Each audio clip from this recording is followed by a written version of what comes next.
Guys, I'm Georgia and welcome back for another episode in my mystery series, where today we're going to be exploring what is technically a solved case, but a case that still has a lot of questions surrounding it. Jens Soering was convicted of the murder of his girlfriend's parents in Virginia in 1990 after making a full confession.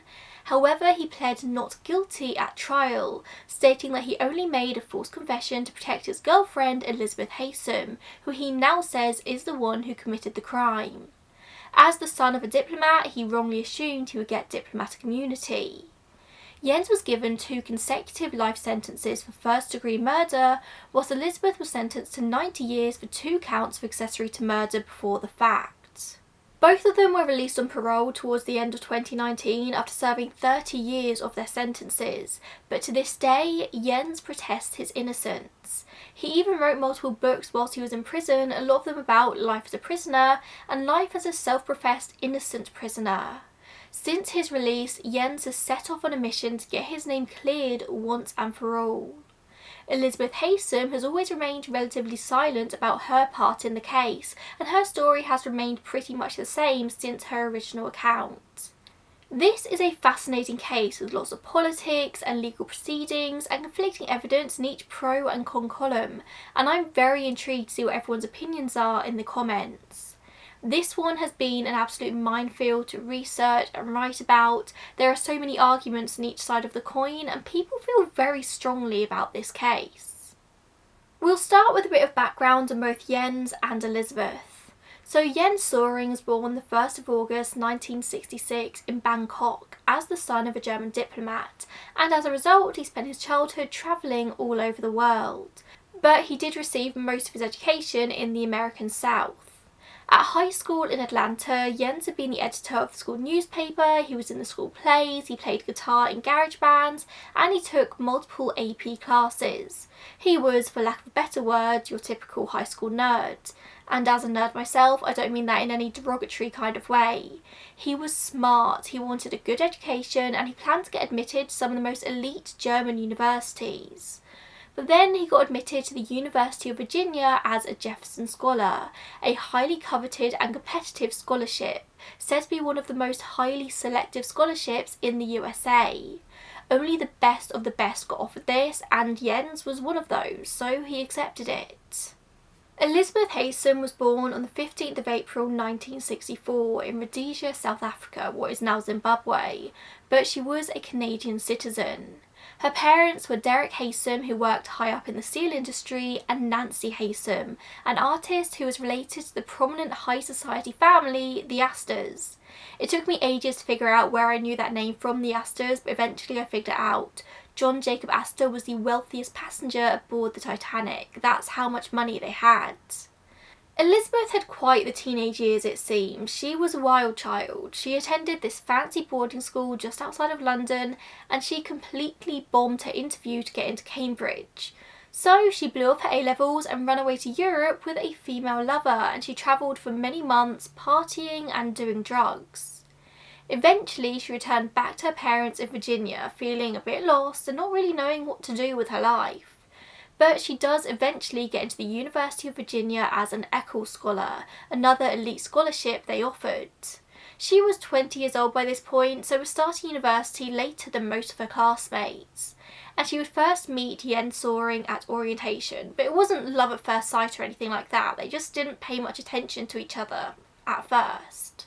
Elizabeth was a popular girl, she had many friends, and she was just like effortlessly cool, and she'd already lived a million lives by the age of 20. As one documentary I watched on this case said, Elizabeth Haysom was one of the hottest and most intelligent girls on campus. Jens Soering, on the other hand, was barely a man. He had the physique of a teenage boy, because that's what he was. He wore these big, thick glasses, he wasn't the most social of people, and he was incredibly socially inexperienced, and also very argumentative and hot-headed. He just wasn't the kind of person you'd ever put with Elizabeth Haysom. But eventually the two started to be pulled towards each other like magnets. In the October they went to see a movie together, in November they were having date nights, and they fell hard for each other. Elizabeth liked his Europeanness, the fact he played guitar, his big ambitions. Over the coming months, they would exchange several love letters, and it was clear their feelings were really strong. They had a lot of this sexual tension built up between them. Now, these love letters were pretty intense. Some of them were pages and pages long. I'll leave a link down below where you can go and read some of them if you wish. But what was probably one of the first letters in which Elizabeth expressed her feelings for Jens reads, "I love you, and it may alter intensity and direction from time to time, and I will always love you with a part of me which no one else will be able to snatch." Their relationship happened unexpectedly and fast. Once they confessed their feelings for each other, there was no way this couple could be torn apart. Apart from the fact their parents lived nowhere near each other. Over the Christmas break that year, Jens was forced back to Detroit and Elizabeth to her parents' remote house in Virginia, a place called Loose Chippings near Lynchburg. That first Christmas break was really hard for them. They missed each other so much, prompting pages-long letters. Again, the letters will be linked down below, but they're an odd read. Jens strikes me as quite pretentious in his writing, showing off his intelligence. Or maybe he wasn't showing off, maybe that's just how he was. But there's this weird contrast between the sophisticated, pretentious way he writes and the small teenage boy he appeared to look like on the outside. Elizabeth's letters seemed to be much more of a stream of conscience, but you could tell that she was also very well educated. And it wasn't only the distance from each other that made being home hard, they each had their own home life troubles. Jens didn't have the best relationship with his father, who had a bad temper, and his mother was an alcoholic, and he would write in one of his letters that he despised his parents, writing, "I let them know in subtle ways so they can't confront me with it too. My mother is in deep mental anguish, and do I help her? No. My last ties with my father are broken. He is worse than he used to be, and he is losing his last redeeming quality. He knows nothing about me, we have nothing to talk about, he trusts no one, is loved by no one, yet he thinks he is loved." Which is this very introspective look at a relationship with your parents. Elizabeth's relationship with her parents was definitely no better. Her father was this authoritarian figure. He was older, said to be a man of a previous generation. He just didn't understand Elizabeth. She would write in a letter on the 21st of December 1984 describing her day. "My parents began to drink. My father says that the juniper extract used to flavour gin is a potent poison or drug. It causes similar aggression as speed. My mother begins her 6th gin. I pray she will use the poker, my cold guiding father." She's wishing that her mother harms her father. But chillingly, Jens' response came. "Were I to meet your parents, I have the ultimate weapon. Strange things are happening within me. I'm turning more and more into a Christ figure, a small imitation anyway, I think. I believe I could either make them completely lose their wits, get heart attacks, or they would become lovers in an agape kind of way of the rest of the world." This particular letter wouldn't serve to be too helpful for Jens in the coming months.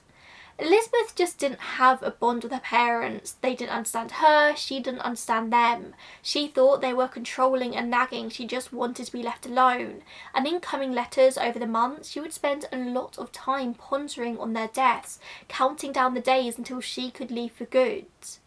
And Jens would have done anything for the woman he loved. The question is, did he? Elizabeth first introduced Jens to her parents in early 1985 when they came to the university in Charlottesville to take the couple for lunch. According to reports, Derek and Nancy Haysom were not impressed. They grilled Jens about his family and his past, trying to ensure that he was good enough for their daughter. They came from a family of very good standing, and they expected Elizabeth to choose a partner in the same vein. And apparently they just found Jens to be all-round odd, this weird boy. They would talk to extended family members over the coming weeks about the strange lunch and the strange boy. They pressured Elizabeth to end her relationship with Jens, but of course she refused. But her entire lifestyle was funded by her parents, and if she didn't do as they wished, there was a chance they could remove this financial help and Elizabeth be left at a loose end. But this is all just teenagers being melodramatic, right? All teenagers are frustrated by their parents. Perhaps Jen and Elizabeth were just more dramatic than most. It doesn't mean they did anything, does it? But then Nancy and Derek Haysom were found dead in their Loose Chippings home. They were found by a close family friend, Annie Massey, on the 3rd of April, but it was clear they'd been dead already for a number of days. It's speculated that they died at some point between the 29th and the 31st of March. Derek was 72 years old and Nancy was just 53, and it was very clear to investigators from the get-go that this was a personal attack. It was savage. Derek's body was found lying by the front door of the home, having been stabbed 36 times. It was overkill. The perpetrator would have continued the attack long after it was clear that Derek was gone. Nancy was found in the kitchen, having been stabbed 6 times. Most of the anger had clearly been reserved for Derek, but both of them had been stabbed directly in the heart, and they had both been nearly decapitated, their necks cut ear to ear. The blood around Nancy was in faded swirls as if somebody had tried half-heartedly to clean it up. Chuck Reed was an investigator working on this case in the early days, and he told ABC News' 2020, "It was up close and personal. To me, it was like a slaughterhouse." Investigators were able to determine early on that this definitely wasn't a burglary gone wrong. Nothing was missing from the house, including Nancy's purse that was full of cash. There was no sign of forced entry, and whoever had done this had done it because they were mad at either Nancy or Derek or both. In the early days, rumours flew around of this being the work of a gang or a cult. That's how unhinged these murders seemed to be. There were even rumours of voodoo and witchcraft. The dining room table was set for dinner, and there were remnants of Nancy and Derek's last meal. There were no weapons found at the property, but there were footprints in blood. Whoever had done this hadn't been particularly careful. One of the footprints looked to be made by a tennis shoe, and 2 more by a foot in just a sock. Testing showed that both Derek and Nancy had incredibly high blood alcohol levels at the time of their deaths, 0.22%. Bear in mind that the legal driving limit in Virginia is 0.08%, so they were nearly 3 times over the limit.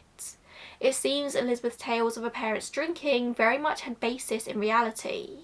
They found fingerprints in a vodka bottle, but those would later prove to be Elizabeth's own, which wasn't strange seeing as it was her parents' home and she spent a lot of time there.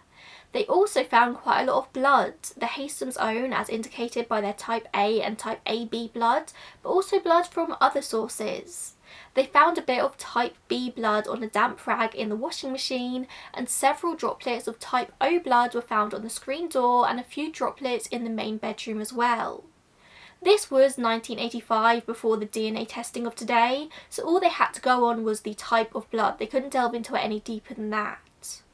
When investigators sprayed luminol in the driveway, they found more footprints that abruptly stopped, as if somebody had stepped into a car and driven away, making their swift exit from the crime scene. Footprints also showed that somebody had left the house at one point before walking back inside. Elizabeth found out about her parents' death on the Wednesday, a few days after they had taken place, and the same day the bodies had been found by Annie Massey. Nothing about her response to finding out both of her parents had been murdered rang any alarm bells for investigators immediately, but it wouldn't take long for some questions to be raised. The whole crime scene at the Haysoms' home was baffling. There was no known motive for anyone who would want to hurt the Haysoms, and as there was no sign of forced entry, it was clear that their killer had been let into the house voluntarily. The Haysoms had just eaten dinner, and it seemed like their killer had joined them. It had to be someone they knew. Desperate for any leads, the sheriff's office called the FBI headquarters in nearby Quantico and asked for a profiler to be sent out to give them further clues as to the mindset of the killer. Ed Solzbach was the profiler they sent to take a quick, cursory look at the scene, and he did make some interesting observations, saying he thought it was likely the attacker was female and had known the victims personally. But other than that, he didn't say much more. The investigators didn't have time to wait for a full, complex FBI profile because there's a whole lot of paperwork and bureaucracy that goes into that, and the sheriff's office just didn't have time. All members of the Haysom family were investigated and questioned, which did lead to investigators briefly suspecting an ex-fiancé of Julian Haysom, who was Elizabeth's older half-brother. According to the article Blood Ties in the New Yorker by Nathan Heller, that engagement had ended because Derek and Nancy didn't really approve, but Julian denied this and said that his parents were disappointed by the end of that engagement. It was his choice. Rumour had it that just a few weeks before the murder, this woman, the ex-fiancée, had bought knives to a friend and asked him to take them from her because evil spirits were pursuing her. Interesting, but this lead didn't really pan out. The woman was found to have nothing to do with the murders. But the interviews with family members did lead investigators to find out about the tension between Elizabeth and her parents, how she simply didn't like them, how she was a bit of a wild child and her parents disapproved of her lifestyle. And then when they interviewed Elizabeth, they got the impression that she was holding things back. A local man who attended Derek and Nancy's funeral got in contact with investigators to say that he'd noticed that Jens had a bruise on his face and bandages on his fingers, which piqued their interest even more. Jens and Elizabeth were looking more suspect by the day. And it didn't help that Elizabeth's other half-brother, Howard, also said that he suspected the couple and just didn't get good vibes from Jens in general. But what could the motive be? It didn't help that Jens and Elizabeth also had a pretty much airtight alibi for the weekend the murders had happened. It couldn't have been them. It turns out the couple had decided to take a trip to Washington DC for the weekend to spend some quality time together and see the sights. They'd rented a car from Charlottesville, where the university was, and had driven up to DC, where they stayed in the Marriott Hotel. This stay was confirmed by their receipt. They checked in on the 29th, got room service twice, and one of those orders was made around the same time the detectives were thinking the Haysoms had been murdered, and they even had tickets to 2 movies they went to see that night. There was no way it could have been them. The Marriott hotel manager would later confirm that whilst they did have a surveillance camera to see people going in and out of the hotel, the footage was just monitored in real time by security and wasn't recorded, so there was no way of knowing who left the hotel and when. Nothing investigators found was able to break their alibi. It was airtight, there was nothing they could do. Except there was one thing that didn't quite make sense. Investigators had looked at the rental car the couple had used that weekend, and the log stated they had driven 669 miles. The Charlottesville campus to Washington DC and back was only a 240-mile round trip, so how had they racked up the extra 400 plus miles?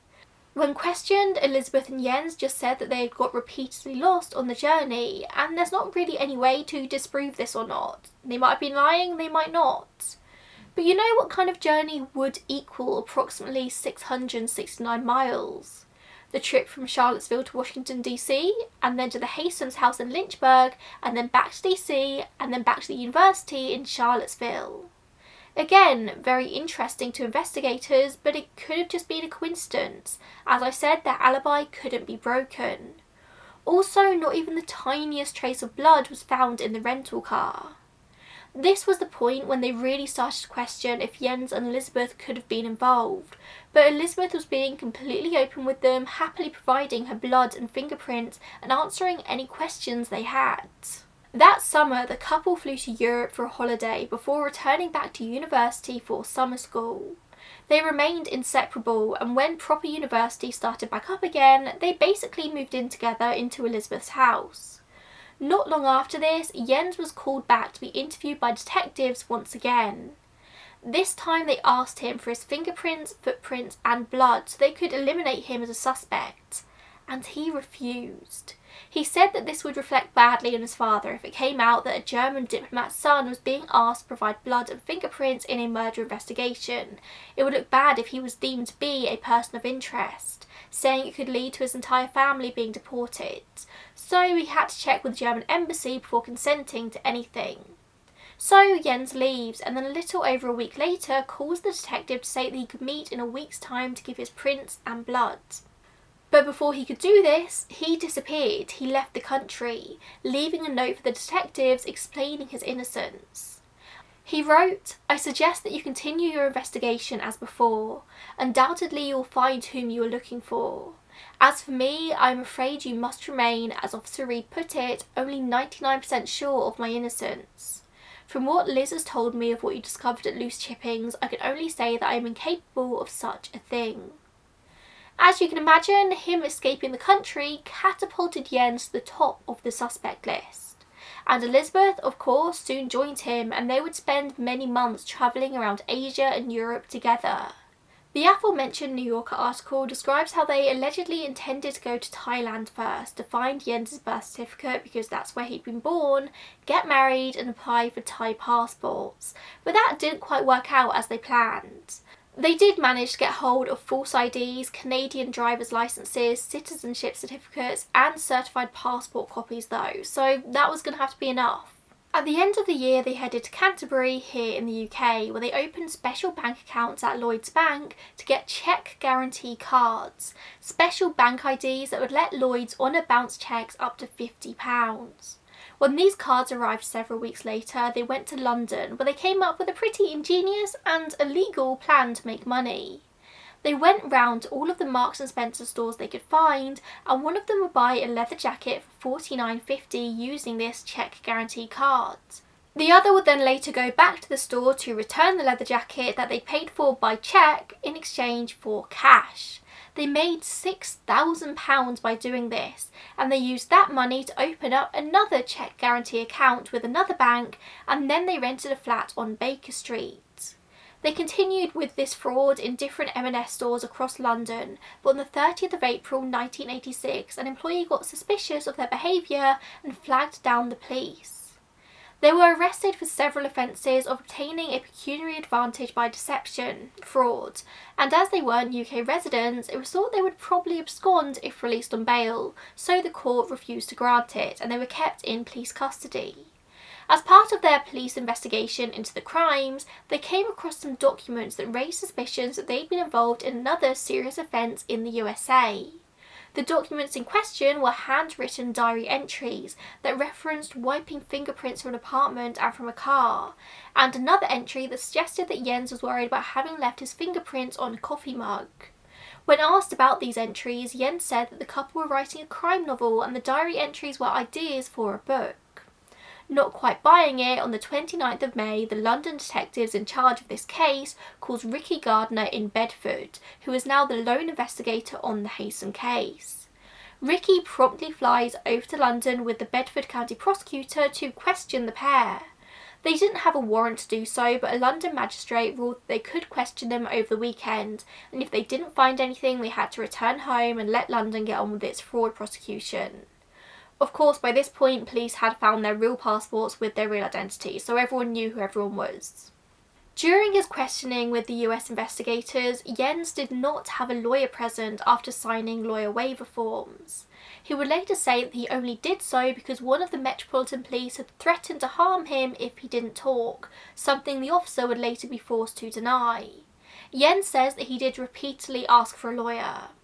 This is kind of the situation where you have no idea who to believe. We all know it's not above the Metropolitan Police to be dodgy with very questionable practices, but you also have somebody here who's a potential double murderer and a liar, so who do you believe? You don't know. That weekend, on the 5th of June 1986, Jens would finally open up about what had happened that weekend, the Haysom's murder, over a year after it happened. He confesses. His version of the story at this point went as following. He says that whilst him and Elizabeth were driving to Washington DC that weekend, they discussed the idea of killing her parents. Knowing that this trip away was a great alibi, he left Elizabeth at the hotel to order room service, and he drove alone to the Haysom's house on the 31st of March 1985. He says that he intended just to talk things through with them, and when he arrived in Loose Chippings, Derek answered the door and they all had drinks together around the dining table. Jens sat with his back to the window with Derek to his left. As the alcohol flowed further, they started arguing when the Haysoms threatened to have Jens expelled from university if he kept seeing Elizabeth. Apparently, as Jens got up to leave, Derek slammed his head against the wall, at which point Jens took out his knife and slashed Derek's neck. A fight ensued when Nancy came at him with a knife of her own, so he slashed at her neck as well. The Haysoms both ended up dead, as we know. Jens would say that he disposed of the weapons, his clothes and the tableware in a dumpster at the end of the road, before returning to the house in just his socks to wipe away his fingerprints and blood, swirling the blood around Nancy to hide footprints. He then gets back in his car and drives back to Washington DC just in time to meet Elizabeth after the Rocky Horror Picture Show. It was the perfect crime, and he even showed detectives the scars on his fingers from that night. But why did he confess now? Well, he thought he'd already been caught out, assuming they were there because Elizabeth had confessed, or that his fingerprints would be matched to the scene of the crime, or there was maybe surveillance footage of him leaving the hotel that night. None of these things had happened, but of course investigators didn't share that with him. He just thought he was backed into a corner. Jens also explained how at one point he was outside the house trying to search for the porch light, explaining why luminol showed bloody footprints leaving the house and then returning. He does try to minimise blame where possible, saying that there wasn't a solid plan to kill the Haysoms that night, that they attacked him, he said he was drunk and emotional, and that fueled the violence. He would later say that he was under severe emotional stress from his relationship with Elizabeth. But as we know from the outset of this video, Jens now proclaims his innocence and says the only reason he made this confession was to protect Elizabeth, who he now says is the one who committed the crime. He mistakenly thought that as the son of a diplomat and making the confession in England, he would have diplomatic immunity. He didn't. He was arrested on 2 counts of first-degree murder, and whilst at first Elizabeth originally faced the same indictment, 2 counts of first-degree murder, this was later changed to an indictment as an accessory before the fact, the thinking that she was involved in the planning and execution of the murders by providing an alibi, regardless of whether or not she was actually at the crime scene. Jens's legal team desperately tried to have him tried in England or in his native Germany for these crimes, but their attempts failed. However, they did manage to get the death penalty taken off the table. The whole situation around that is super interesting in itself. Jens' legal team argue that extradition, when you know that the death penalty is possible, causes something called death row phenomenon. Essentially, it causes huge emotional distress. This could be considered inhumane or degrading treatment, which is forbidden by Article 3 of the European Convention on Human Rights. In July 1989, so jumping forward quite a few years here, the European Court of Human Rights agreed with this, saying that extradition to countries where the accused faced the death row phenomenon was unlawful. Not facing the death penalty itself, but just the wait for it was emotional distress, and that was unlawful. This, Soering versus the United Kingdom, actually became one of the most famous cases in international human rights law and has been cited in other countries abolishing capital punishment. So after this, Bedford County authorities agreed not to pursue the death penalty if Jens was extradited back to the USA. After that, Jens was soon extradited back to Virginia to stand trial. If he had been arrested in the USA for these crimes, chances are he would have found himself on death row and would probably be dead by now. Although you would think a confession of murder would be pretty cut and dry, it was noted at the time that there were some pretty big irregularities in his account of that night. Some put it down to the fact that his confession came over a year after the murders. Of course, he was going to get some things mixed up, but I don't know, they're pretty big points. Jens said that Nancy was wearing jeans at the time of the murders, but she was actually wearing a flowery housecoat when she was found. He said that he sat to Derek's right at the dining room table when the altercation began, but crime scene photos show that the second place was to Derek's left. This makes Jens's description of the fight that ensued pretty impossible. There's some big details to get wrong. He said that the murder weapon was a double-edged butterfly knife, a type of folding pocket knife, but the medical examiner established that a single-edged buck-type knife was used, a folding hunting knife. The weapon was completely wrong. He claimed that he threw the knife into a dumpster down the end of the Haysoms Road. However, at the later trial, Elizabeth would testify that the actual murder weapon was a steak knife that had been found in the dining room table's drawer. There was also question as to how Derek's body was found in the living room by the front door and Nancy was found in the kitchen, despite the altercation starting in the dining room. How did one small teenager manage to take down both of them in different rooms with only a small knife? It's not impossible, of course, crazier things have been done, but it is an irregularity that has never really been explained. Jens' story didn't match with Elizabeth's either, who confessed to her version after Jens did. She said that Jens drove away from the murders wearing a blood-soaked sheet, having disposed of all his clothes, and then she cleaned the car with Coca-Cola. However, the rental car, as I said, was returned in immaculate condition. Forensic investigators couldn't find even a single droplet of blood. Just cleaning a car with Coca-Cola wouldn't clean it to that level. Plus, this is my own speculation, but I can imagine it would be sticky as hell. There would be some sign that had been cleaned, and there just wasn't. We're going to delve more into evidence for and against Jens's guilt in this case a little bit later in the video, but let's talk about their trials first.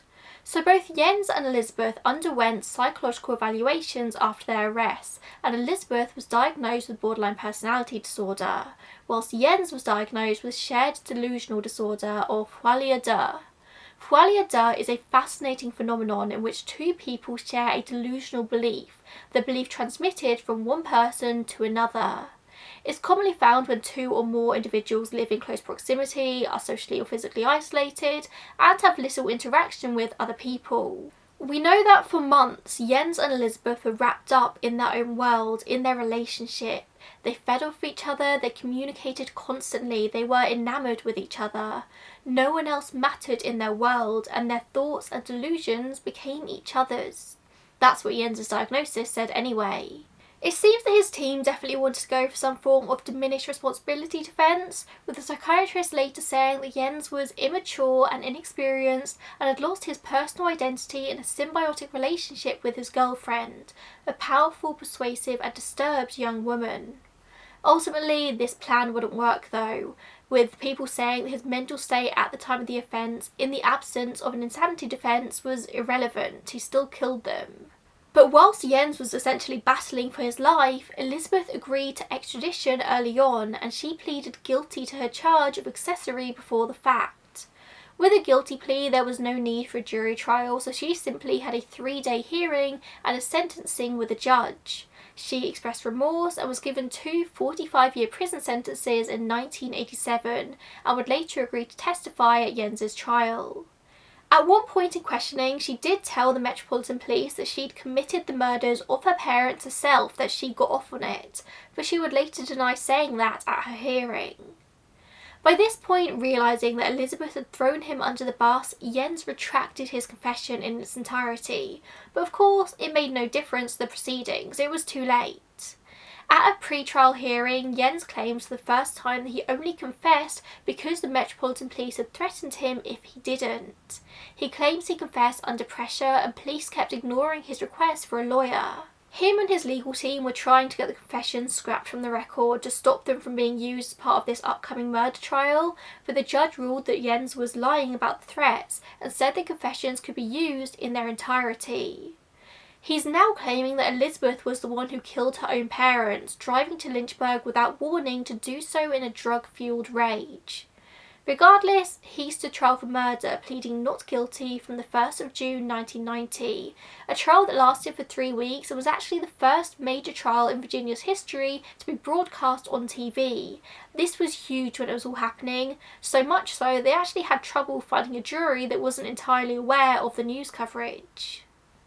There was also drama with the judge, Judge William W. Sweeney, who Jens's team tried to get recused. It turns out that Sweeney knew Nancy Haysom's brother pretty well and had attended a party in honour of Nancy just a few years before her death. He denied that there was any conflict of interest and he was allowed to preside over the trial, but some people today still think that he shouldn't have been the judge on it in case he was biased. So, what evidence did the prosecution present at this trial? Well, the confession was obviously a huge part of it, but also the fact that Jens's blood type is O, the same type of blood found at the Haysom's house that did not belong to either of the victims. We know that forensic DNA testing just didn't really exist back in 1985, but you could test for blood type. Jens's blood type was O, and they found type O blood at the scene, but 40 to 45% of the US population had type O blood at this time. In the original confession, Jens said that his fingers got cut during the struggle, leaving him bleeding. He said he washed himself in the kitchen and the bathroom and left the house through the front entrance. These are the locations where the type O blood was found. Jens wouldn't have known specific details about the police investigation like this before his confession. It just so happened that it matched. A huge strike against his case. Another huge part of this trial was a sock print found in the blood, which the prosecution showed overlaid with a photo of Jens's footprint, and it seemed to match perfectly. It was kind of like an OJ glove moment. Notably though, this was done by the prosecution witness himself, who some say was not qualified as an expert in this field, with many referring to it as junk science. Jurors would later say that this convinced them of Jens's guilt whilst in the courtroom, but later when taking a closer look in the jury room, it split opinion. But by Jens's own confession, he had taken his shoes off and was walking around the crime scene in only his socks, and there were sock prints found. Then on top of that, you had the mileage on the car and the fact that he did have a motive. The Haysoms did not want him and Elizabeth together, and it was in writing in multiple letters that the two had fantasised about Derek and Nancy's deaths before. In fact, the only two people investigators ever found who had a legitimate motive were Jens and Elizabeth. And then Elizabeth testified herself. She'd already been convicted at this point, she had nothing to lose. Beforehand, at her own hearing, she had said, "I wasn't thinking murder, and it seems that he was." Now she said, "I was much more concerned that he would not kill them." The two had planned this together, according to her, and Jens had seen through on their plan all the way to the end. When Jens was cross-examined, it became clear to the jury that his story was full of contradictions. On the 21st of June 1990, he was found guilty of the murders of Derek and Nancy Haysom and was given the maximum punishment, bar the death penalty: life in prison for each death. That was it, case closed. But many people were still left with doubts, with questions. If you looked at all the evidence the prosecution had presented at trial, then yes, it very much looked like Jens was guilty. It didn't help that he was just a bit arrogant, overly intelligent, and not too charismatic. He didn't make the best impression on people. But if you looked at the evidence that was left out of the courtroom, then more questions were raised. And that's what we're going to look at now. We'll start with a mysterious sneaker, or as we would say here, trainer print, found at the scene of the crime. A bloody shoe print that was way too small in size to have belonged to Jens Soering. In fact, at the time of the original crime scene investigation, the Sheriff's Department report stated that this print belonged to a woman or a small man or boy, a size 6.5 or 7.5. More definitive studies would prove that this print was too small to have been left by Jens, who wore a size 8.5 shoe. But interestingly, it was the correct size to have been worn by Elizabeth. This evidence, though, was never entered into trial. On top of this, there was also the potential judicial bias that I mentioned before, the fact that Judge Sweeney knew Nancy and had definitely run in the same circles as her. How much bias did that give him? Did he just want to see somebody punished for her death? And then a few years after this case, Jens's defence lawyer, Rick Neaton, had his licence to practice law revoked for infractions from fraud to incompetence, leading to questions as to whether Jens was properly represented at his trial. It came out that Neaton had suffered from a mental or emotional disability that impaired his ability to practice law since January 1989, 18 months before Jens's trial. How much effect had this had on the case?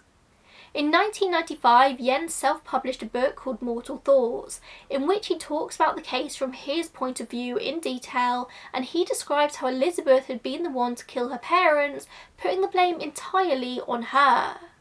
He says the trip to Washington DC was intended to be an innocent trip away, but during the trip, Elizabeth confessed that she had started using heroin and owed money to her drug dealer.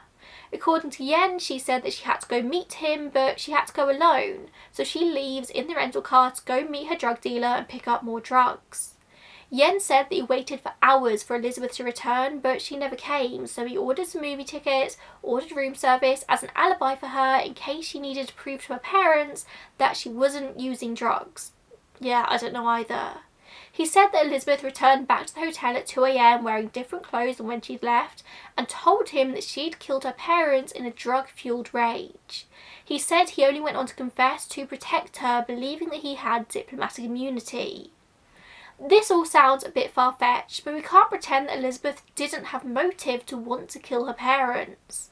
From the letters, we can clearly see that she doesn't like them, probably even hated them. They disapproved of her relationship with Jens, who she was obsessed with. They disapproved of the way she lived her life, although considering how wild Elizabeth was, that could just be put down to standard parents being worried about their wild child. You also had the FBI profiler who came to the scene and said that he thought that the perpetrator was a woman who knew the family personally. Who knows the family more personally than their daughter?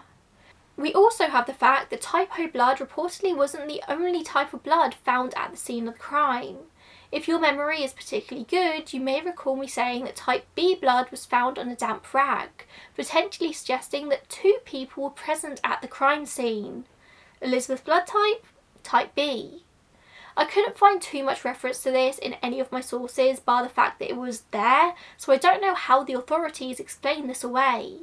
Perhaps similar to the fact that Elizabeth's fingerprints had been found in the house, they just expected that because it was her parents' home and she was there often, then maybe her blood was there too. But the rag was damp, suggesting that if this was Elizabeth's blood, then she must have been there recently. Unless the blood was on there previously and was just old, I don't know. But there was type B blood found at the scene. And then we have something huge, which has the potential to throw this entire case on its head. A potential motive for Elizabeth to be so angry at her parents. At her 1987 sentencing trial, a court-appointed psychiatrist testified that Elizabeth had been sexually abused by her mother, Nancy Haysom.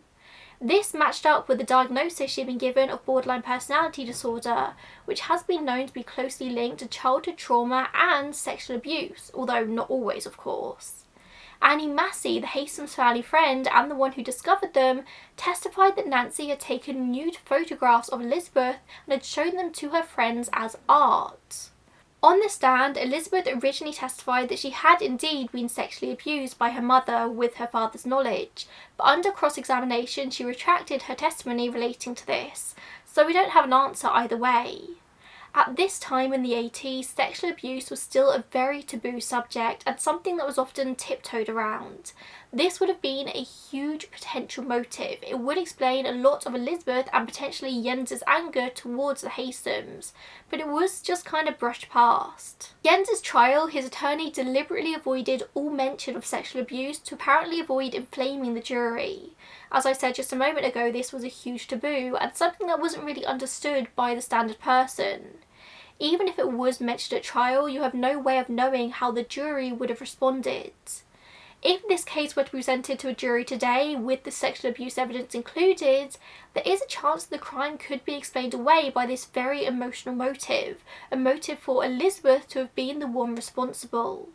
A big part of Jens's attorney's job at trial was to try and persuade the jury that Elizabeth had been the one responsible for the murders, but they were never given a persuasive reason as to why she would have done this. But that sexual abuse could have been it. The final massive question mark in this case is the DNA evidence. As we know, technology didn't support DNA testing back in the 80s, but lots of cases are being re-evaluated and looked at again with DNA testing available, including this case. Now bear with me because all of the new DNA evidence in this case is very complicated and it took me a while to get my head around it. I've simplified it all for your guys' sake because I read one 100-page report on it all and it just made me more confused, so this is a dummies version. In 2005, Virginia launched a new program to test DNA in old cases and they got round to Jens's case in 2009. At first, the results were all a bit underwhelming. Only 15% of the badly degraded samples from the crime scene yielded any testable DNA, and none of the DNA profiles were complete. But the partial profiles they did find did not match Jens Soering. Yep, you heard that right. All of the partial profiles they did find though did match each other, so the lab worker basically ended up saying that it was probably the DNA of Derek Haysom, who had bled all over the place. But Jens's team later noticed an anomaly. Some of the DNA samples with male DNA had come from crime scene samples which had been identified as containing type AB or type O blood, meaning there had been 2 unidentified men at the scene, one of whom had Jens's blood type, type O, but not his DNA, whilst the other had Nancy's blood type but was male, and again did not have Jens's DNA. Now it's important to note they didn't come to this conclusion via extra testing, but instead just through comparing all of the different reports they had. But this was huge for Jens's case. Ultimately, whether or not he was there, Jens's DNA cannot be found in any of the remaining samples from the crime scene that day.